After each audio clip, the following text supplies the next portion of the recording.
26 জানুয়ারি 2022 খ্রিস্টাব্দ, 12 মাঘ 1428 বঙ্গাব্দ, বুধবার।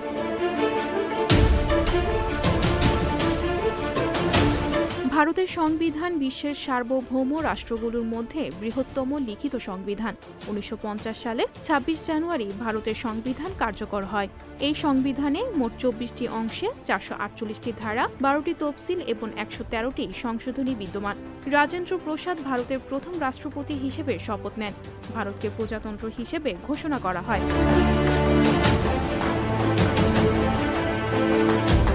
1965 সালের 26 জানুয়ারি ভারতের কেন্দ্রীয় সরকারের সরকারি ভাষা হিসেবে স্বীকৃতি পায় হিন্দি ভাষা।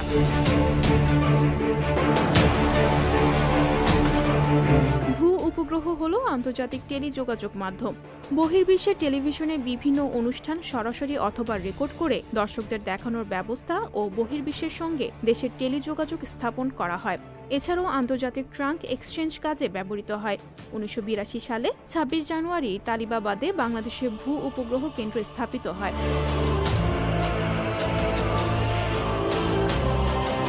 2001 সালের 26 জানুয়ারি ভারতের গুজরাটে বিধ্বংসী ভূমিকম্প হয়। সেই ভূমিকম্পে প্রায় 20,000 মানুষ প্রাণ হারায়।